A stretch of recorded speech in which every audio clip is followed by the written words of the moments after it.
Странни работи се случват в Кукуригово, когато жажда те измъчва и си принуден да работиш, се принуждаваш да правиш страшни неща.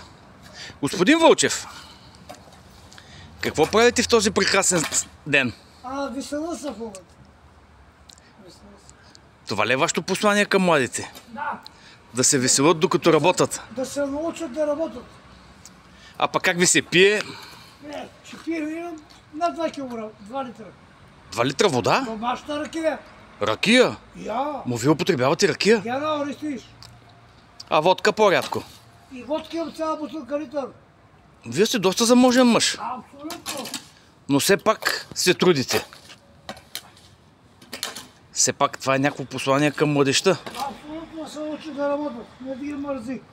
Да, мързела е голяма болест. Нищо. Едно на здраве поне няма ли да кажете на нашите приятели? След работа. А, вие по време на работа не пиете алкохол? Не. Грам? Не. Какво добро дело прави този мил човек. Абсолютно. Лапати берете телевизор да снимате също така. Разбира се. Абсолютно. И да споделяме към младежта. Да се учат да работят.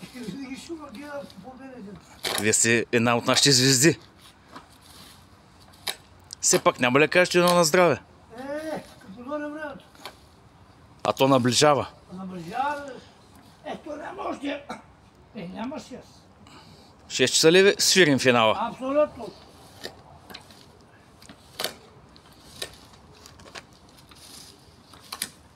Но пък така съвестно си вършите работата, човек да ви завиди отстрани. Ние в Кукуригово най-много обичаме да гледаме огън как гори и друг как работи. България.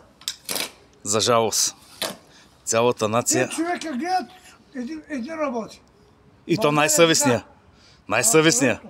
5 гледат и един работи. Който си е работар, цял живот ще остане такъв.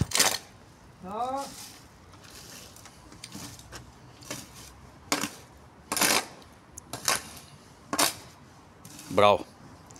Имате едно голямо браво от нас. Абсолютно.